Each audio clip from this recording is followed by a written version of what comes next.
50 labor unions representing some 13 million working people plus their families. Here in Florida, we represent about 1 million workers. And I want to just kind of start off, and I want to try to keep my comments brief, but I want to start off by ad-libbing a little bit because I've been really moved by some of the speakers here today. And as much as I appreciate the fact that everyone is here and all the members of the press have come out on this very important issue, honestly, I think this is ridiculous. I think it's ridiculous that we have to be here talking about this issue. I think it's ridiculous that people have to be crying because they can't get essential care for an illness or a disease that they have. I think it's ridiculous that in the wealthiest society that human beings have ever known, that we have to be having this debate and that we have to be talking about clinging to meager health benefits when they should be the right of every human being. You know where they're not having press conferences like this? In the dozens of countries where healthcare is a universal right, where they have a single payer system, and when you're sick or you get hurt, you can go to a doctor or go to the hospital and not worry about going bankrupt or not worry about the thousands of dollars that you're going to have to pay. So I just want to say that as the AFL-CIO, as an organization of working people, this bill that the Senate is trying to pass concerns us deeply. This is not a health care bill. This is a wealth care bill. This is a giant tax cut to the 1% that's disguised as a health care bill. It's going to take care away from millions of people, and it's going to decimate Medicaid, which has been on the wish list of the extreme right in this country for decades. And Medicaid is an extremely important program for working people and their families. Countless numbers of seniors, whether they're in assisted living facilities or receiving care at home, depend on Medicaid to get that basic care that they need. And they can't go out and get a job like Kellyanne Conway suggested that people who are going to lose their Medicaid do. And so if Republicans in the Senate and Trump get their way, it would force a lot of working people, whether they're union members or not, if they make a decent salary or not, to have to make a lot of hard choices. We know that people like Trump and Jared Kushner and the millionaires and the billionaires who are in the cabinet right now are going to receive a huge windfall if this bill passes in the form of a tax cut. We know that those people have never had to sit around the kitchen table and try to figure out, am I going to pay for rent this month, or am I going to pay the bills to take care of grandma, or am I going to pay for medicine for my son, or school books, or food, right?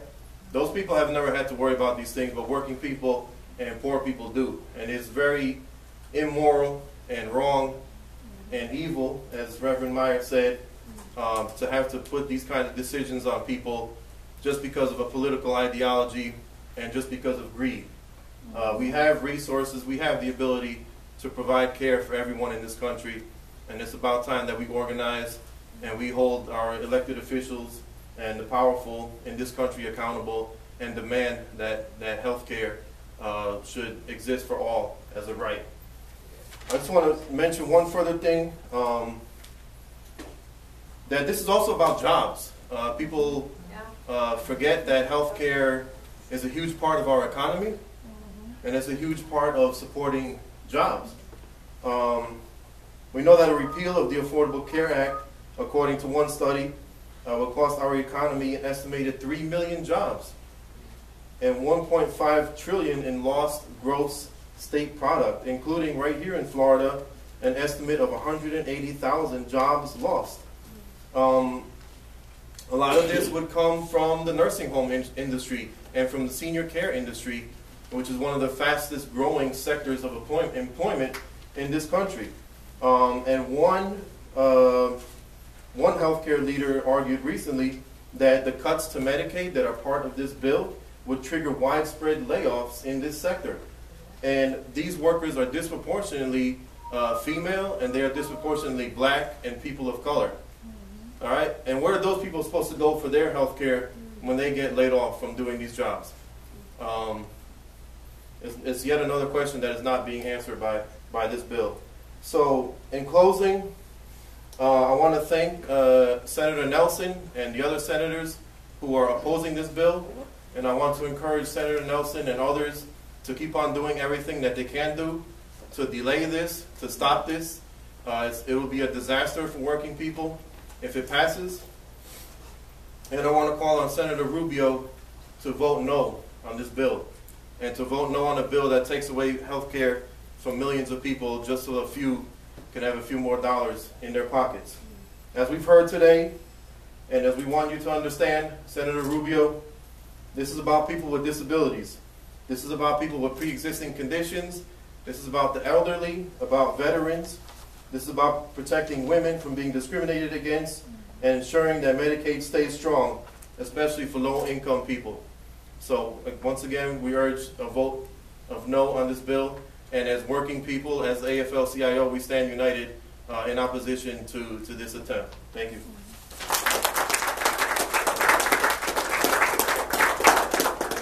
Good afternoon. I'm State Representative Sean Shaw, S-E-A-N-S-H-A-W. And Reverend, there are certain questions the Bible tells us that we're going to be asked at one point. Did you clothe the naked?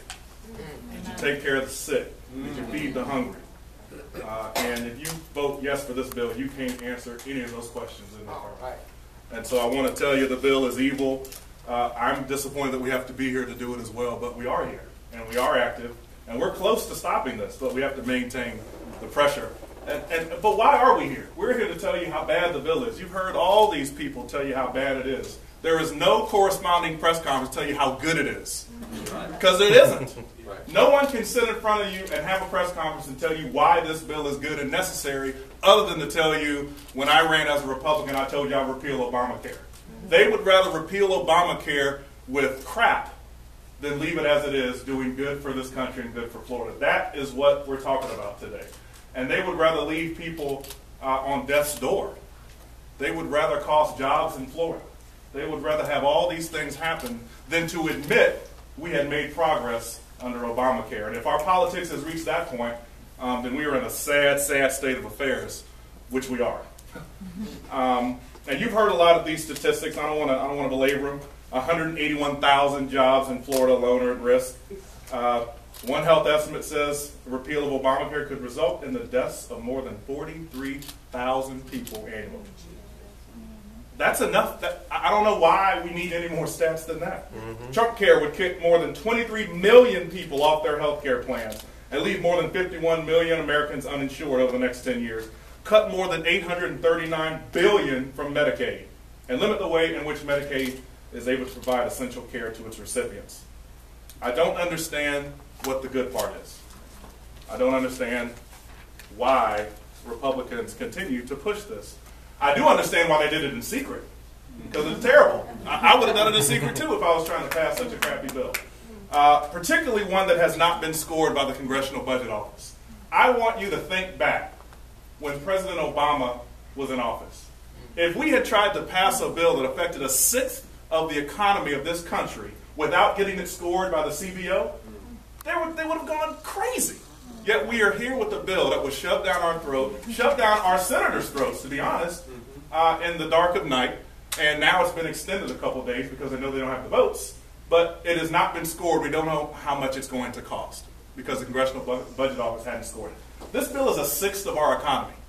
That's not okay. That is unacceptable. That's why we're here. That's why we're having these things. It's time for Republican leaders like Senator Rubio back there, who I took a selfie with, to take a stand against sabotaging the current Affordable Care Act.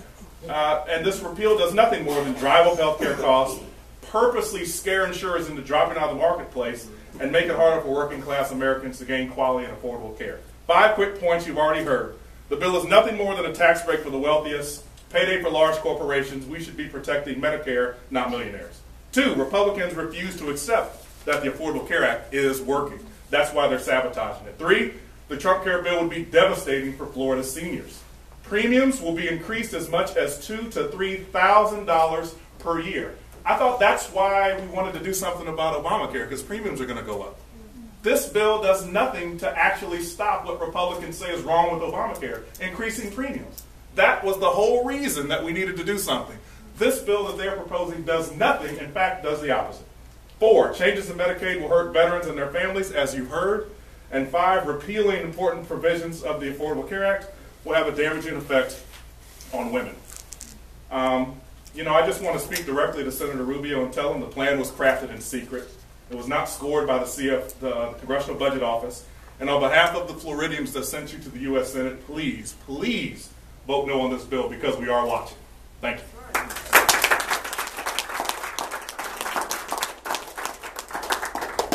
Thank you for being here. Speakers will be able to do one-on-ones if needed. So thanks.